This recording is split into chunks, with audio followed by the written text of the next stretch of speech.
Amigas y amigos del Movimiento Nacional por la Esperanza en Jalisco, el día de hoy queremos abordar un tema que tiene que ver con esto que se ha venido ventilando como parte de una campaña que yo más bien considero que es publicitaria, sobre todo publicitaria para los gobernadores aliancistas. Estos gobernadores que su actitud ha sido hasta amenazante y pendenciera.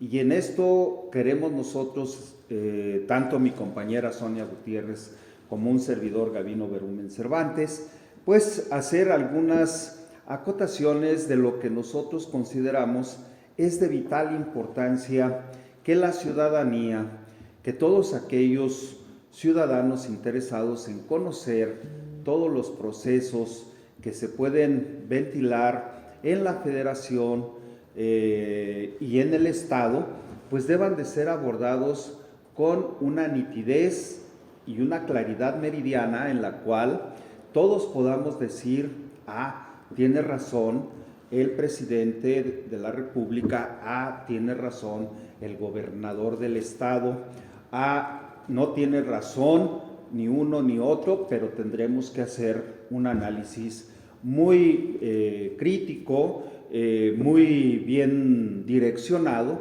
para que pueda existir un libre albedrío en el ciudadano, en todos los interesados en que la circunstancia que se está viviendo a nivel nacional y a nivel estatal pueda ser clarificada. Y en esto tiene mucho que ver el que opiniones como la de mi compañera Sonia Gutiérrez León pueda también darle a las jaliscienses, a las ciudadanas interesadas, una opinión desde la perspectiva de la participación de la mujer en la vida pública. Por ello, Sonia, qué gusto que esta tarde estemos viendo en perspectiva este asunto que más que de información por parte del gobernador del estado en relación a lo que es el acuerdo de participación en las finanzas públicas, esté tergiversándose, esté generando confusión en vez de estar dando una opinión muy mesurada, sino que es más bien una visión muy parcial desde la participación de los gobiernos estatales y de los gobernadores, de estos 10 gobernadores que se consideran los gobernadores rebeldes. ¿Tú qué opinas, Sonia? Efectivamente, hola a todos, amigas y amigos, efectivamente el libre albedrío existe, pero también existe la manipulación y la mala información. Y desde que este sexenio empezó, estos gobernadores, liderados por Enrique Alfaro, han estado manipulando, desinformando y sobre todo una clara posición de ataques al gobierno federal. Porque pues sabemos muy bien que ellos tienen aspiraciones hacia el 2024 y entonces utilizan malamente cualquier tema para estar atacando al presidente. Lo vivimos desde enero del 18 cuando el presidente, enero del 19 cuando el presidente empezó la lucha contra el huachicol, como salía Enrique Alfaro también a quejarse y a estar contradiciendo al presidente cuando era una lucha pues muy clara, ¿no? Que nos mostró a todos los mexicanos y mexicanas cómo se estaban robando la gasolina, que durante los gobiernos anteriores se quedaron callados. Y Enrique Alfaro ahí empezó a estar atacando al presidente. Entonces él tiene una posición de estar siempre contradiciendo y denostando al gobierno que elegimos la mayoría de los mexicanos. Yo creo que Enrique Alfaro, con estas declaraciones que está haciendo, está cavando su propia tumba. Porque una cosa es su nómina, sus simpatizantes, que pues sí los tiene, y otra cosa es la mayoría del pueblo, ¿no? Y aquí a los jaliscienses votamos en su mayoría por una transformación, por un cambio, por Andrés Manuel López Obrador. Incluso Andrés Manuel sacó más votos que Enrique Alfaro. Por lo tanto, esta decisión que está tomando Enrique Alfaro, o esta bravuconería de amenazar con salirse del pacto federal, pues lo está haciendo en contra del propio pueblo de Jalisco.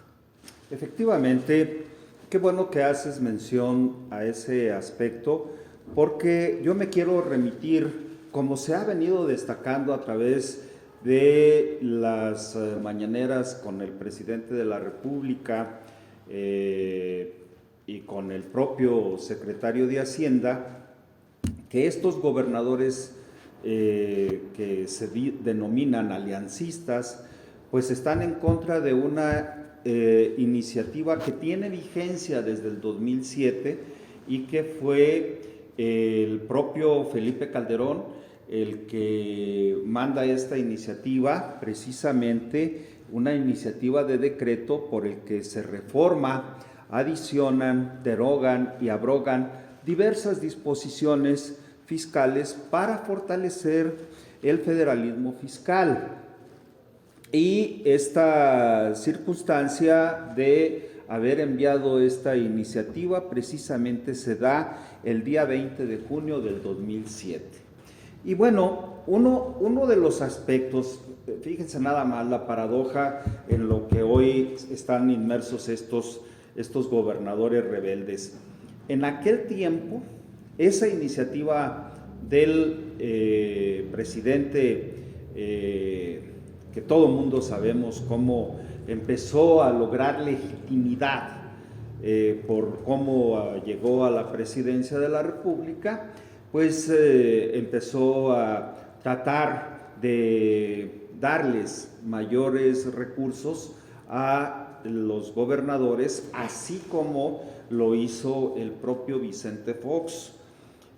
Cuando el boom de la renta petrolera era algo que debió de haber sido el detonante para que en su momento nuestro país hubiera sido independientemente de que somos un país productor de petróleo, que esa renta petrolera sirviera para detonar la economía, y no fue así. Muchos de los gobernadores lo hicieron con un desparpajo, pero esos excedentes de la renta petrolera les sirvió para un enriquecimiento que después se vio claramente como actos de corrupción. Pero ¿cuál era el espíritu de esta iniciativa que todavía hoy prevalece? Porque no se ha derogado esta iniciativa, esta ley. El espíritu era lograr una mayor recaudación e incrementar la eficiencia tributaria en nuestro país. Otro de los aspectos era responder al reclamo ciudadano de que una reforma hacendaria aumentara la recaudación, que debiera ser acompañada de una concomitante reforma que mejorara la eficiencia, la transparencia y sobre todo la ejecución del gasto público, cosa que nosotros no hemos podido advertir hasta este momento, que el propio presidente de la República, Andrés Manuel López Obrador, quiere erradicar la corrupción. Y otro de los aspectos era combatir formalmente y frontalmente la evasión y elusión fiscal y simplificar nuestro sistema tributario, además de fortalecer el marco del federalismo fiscal, dada la nueva realidad política que se estaba viviendo en ese momento, y la creciente descentralización del gasto público. Ahí yo quiero hacer un paréntesis. Si todos estos aspectos estaban enmarcados y están enmarcados en esta forma de administración fiscal que está ejerciendo la Secretaría de Hacienda, hoy estos gobernadores, pues evidentemente estos gobernadores aliancistas o rebeldes, como ellos se hacen llamar, están tratando de confundir a la ciudadanía de que ellos quieren romper el pacto federal. Y una cosa es el pacto federal que nuclea a todas las 32 entidades federativas, y el pacto federal es la unión de todos los estados que conforman los Estados Unidos mexicanos. Y entonces, ¿qué están tratando de buscar? Ser repúblicas independientes. ¿Estaría buscando el gobernador Enrique Alfaro ser la República de Jalisco? ¿Qué opinión te merece eso?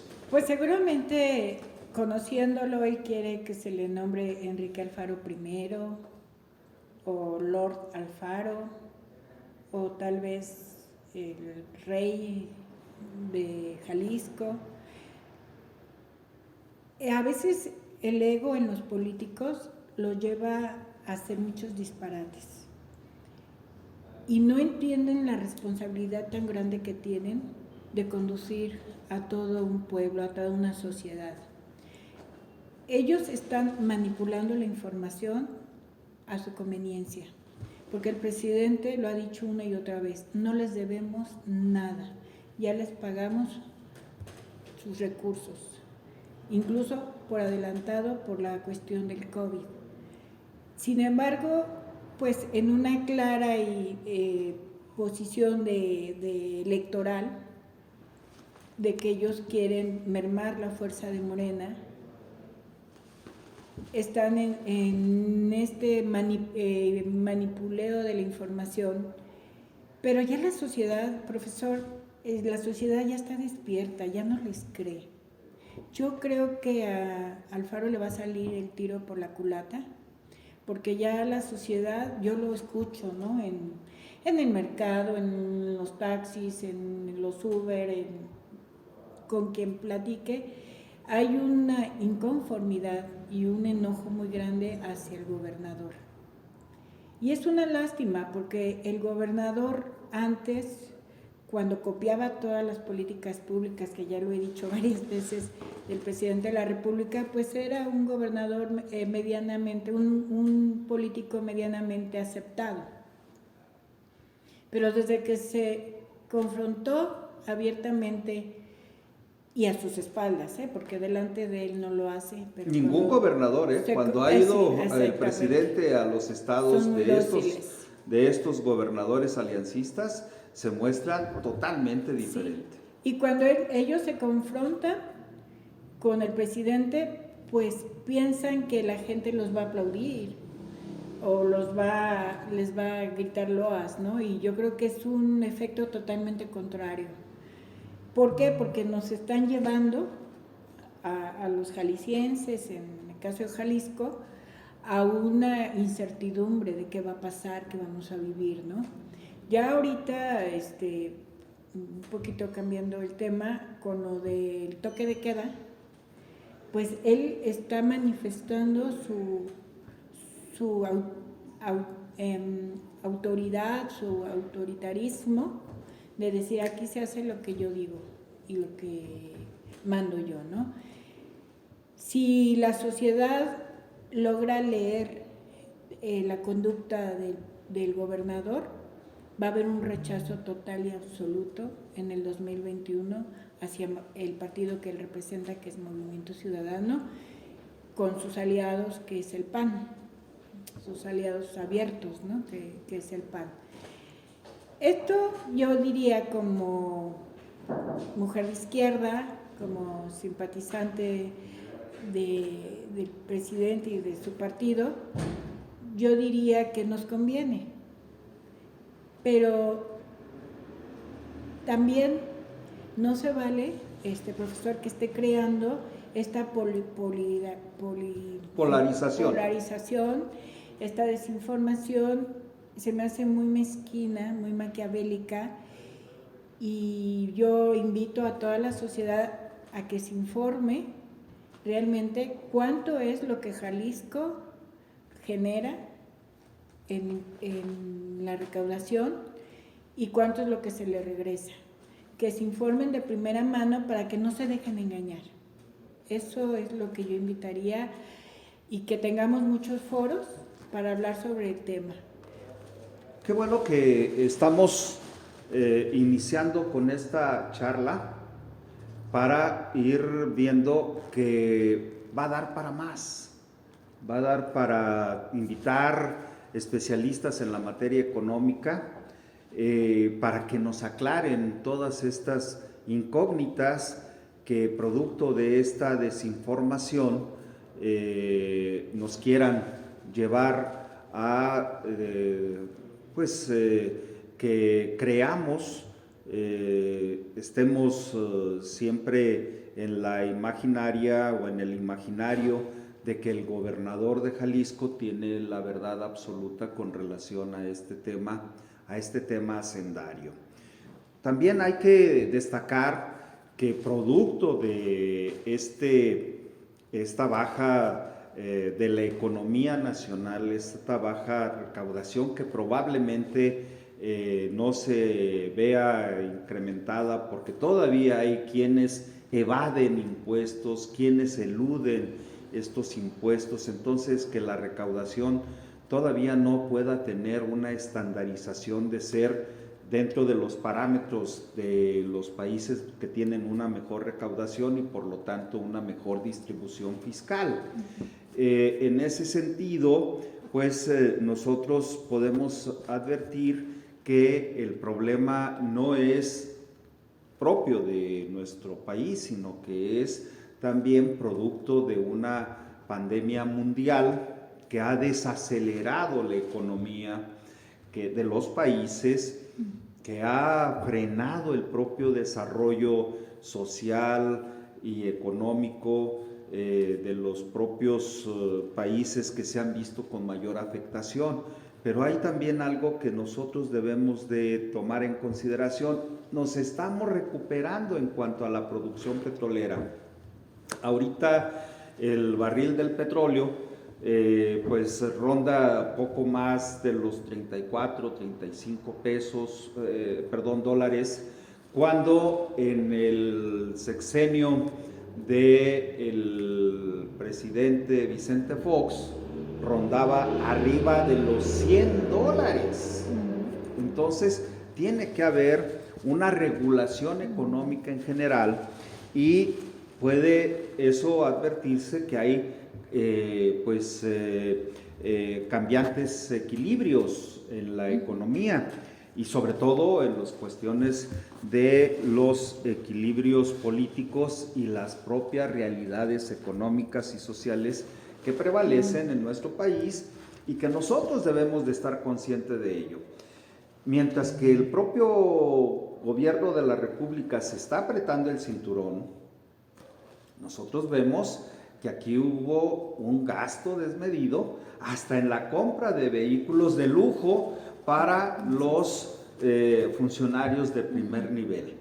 Y bueno, no hemos podido advertir que el gobernador nos pueda decir cómo está conduciendo al Estado por niveles de la transparencia, sino más bien nosotros estamos advirtiendo mucha opacidad en el manejo de los recursos. Y pudiéramos decir que en este momento nosotros vemos que lo que él ha pedido en 2 años ha sido un endeudamiento superlativo que no se está reflejando en para lo que él pidió esos más de 11,000 millones de pesos, que era en principio para fortalecer la infraestructura del Estado.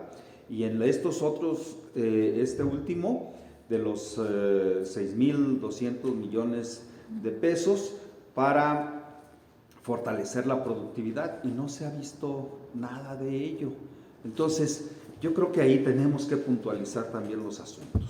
Sí, lo que ellos no quieren aceptar es que hay una nueva forma de hacer política. Ellos quieren seguir viviendo en el virreinato, donde ellos tengan todos los lujos y beneficios y el pueblo nada. No han entendido que vivimos en un país con una gran desigualdad y que había que tener una austeridad republicana. No la quieren aceptar. Ese es, yo pienso, que su principal problema con el presidente de la República, que no han querido aceptar que tienen que cambiar su forma de vivir, su forma de hacer política. Se acostumbraron a que los gobernantes pues se hacían multimillonarios, ¿verdad? Muy pocos están en la cárcel, la mayoría están libres. Y ellos quisieran seguir teniendo esos beneficios y además haciendo política de los amigos, ¿verdad? Para mis enemigos, toda la ley, ¿no? Y para mis amigos, toda la gracia. Ellos quisieran cumplir aquellas personas que los apoyaron económicamente en las campañas, pues que no paguen impuestos, que tengan facilidades fiscales, en fin, una serie de beneficios que ya no. Por eso votamos por el cambio, por la cuarta transformación. Yo no sé si lo entienden o se hacen, pero yo confío mucho en el pueblo. Efectivamente, ese es un aspecto en el cual todo mundo debemos de cifrar nuestras esperanzas de cambiar el nivel de gobernar.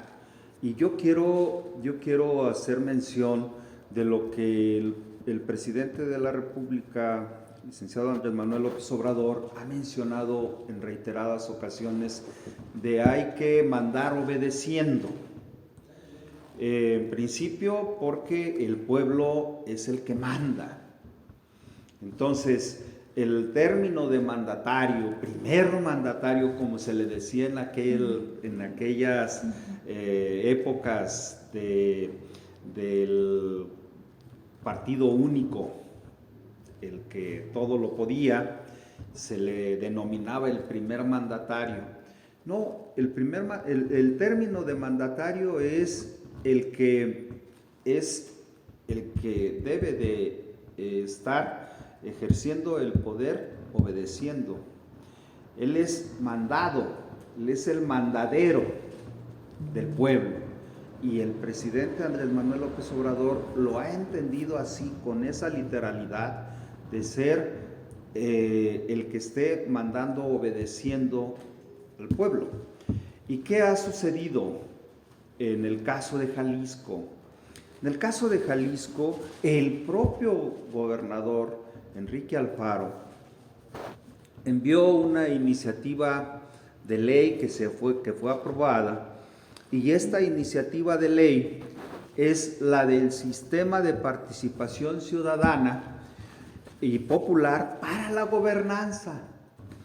Y en ese sentido creo que él no tiene en este momento sustento esta ley, porque no está ni siquiera aprobado el Consejo Consultivo, no está ni siquiera el órgano que debe de estar ejecutando todas estas políticas públicas para la gobernanza.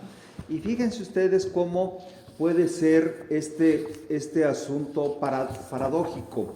Dentro de este capítulo de las políticas gubernamentales, en su artículo 33, se reconoce como política gubernamental todas aquellas que están dirigidas a propiciar el trabajo colaborativo y sobre todo que tenga una perfecta identificación y finalidad de incentivar la participación ciudadana de las siguientes formas.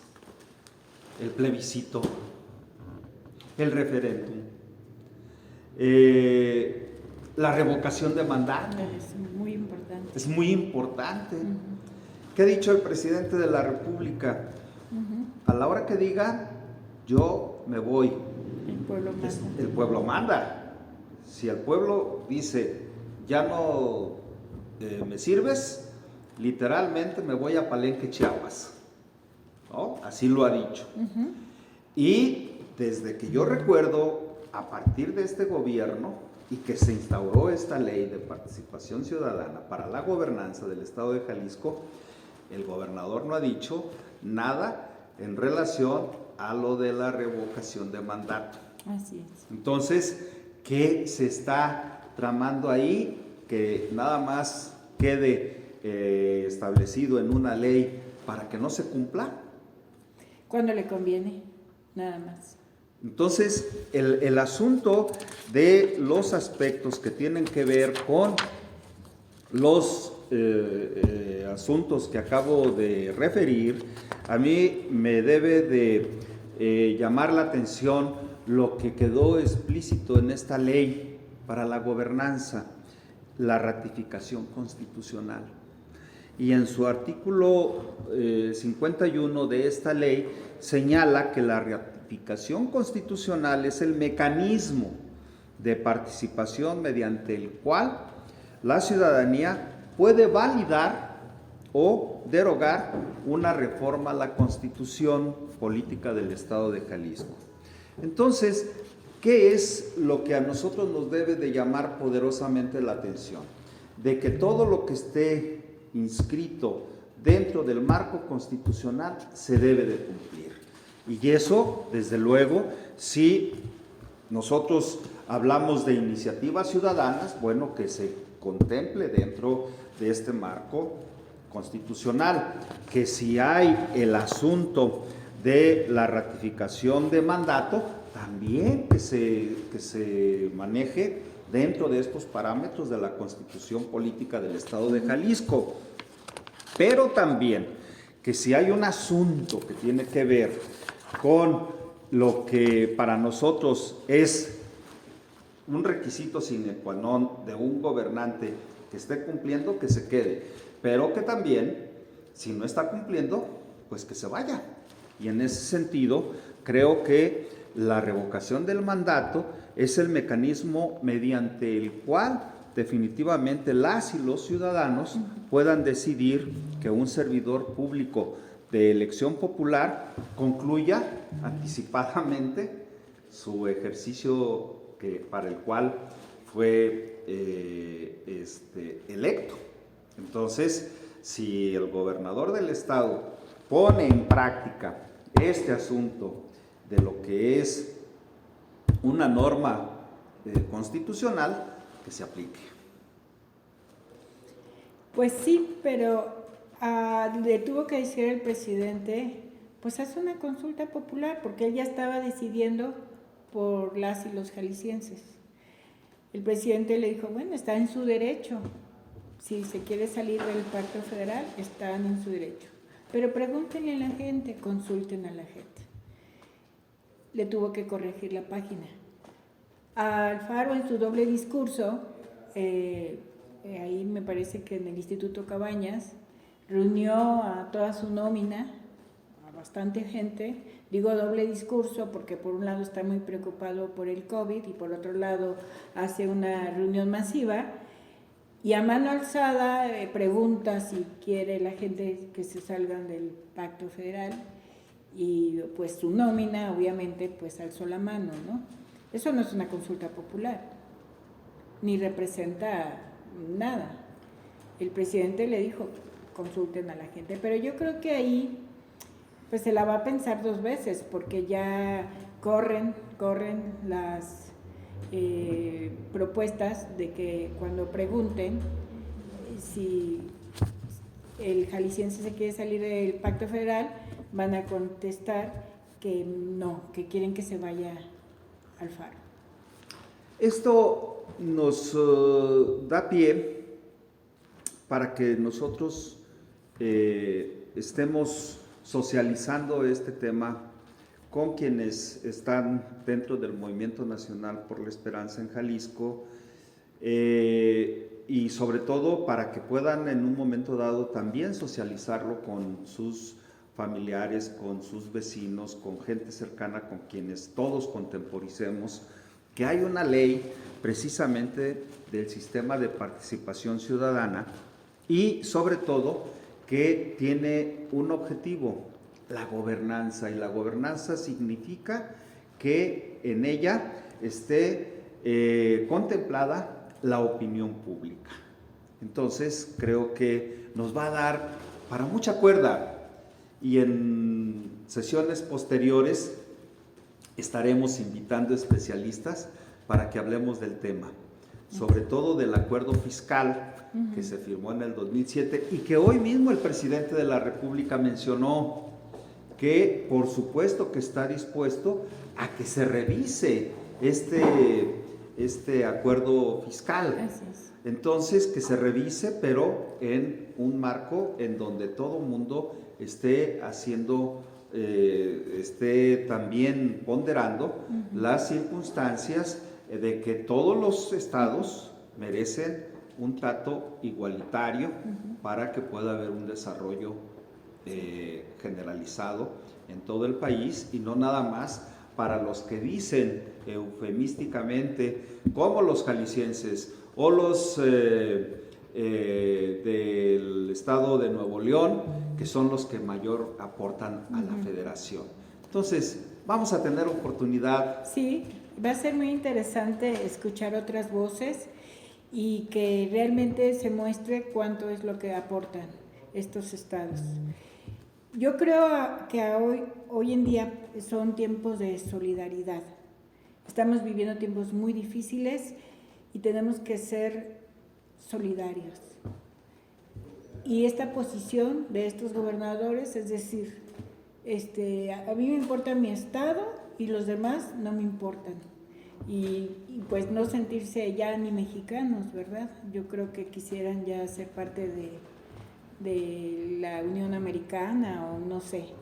Pero es muy lamentable esta posición, pero la gente no, la gente somos solidarios, las personas nos estamos apoyando unos a otros, y en ese sentido, profesor, si usted me permite, voy a hacer una pequeña invitación a quienes nos ven. En estos días que celebramos a nuestros queridos difuntos, van a estar cerrados los panteones. Entonces queremos invitar a todos que demos el homenaje a nuestros difuntos regalando flores a nuestros vivos. ¿Por qué? Porque al estar cerrados los panteones, los floristas, los que venden flores, se les van a quedar todas sus flores.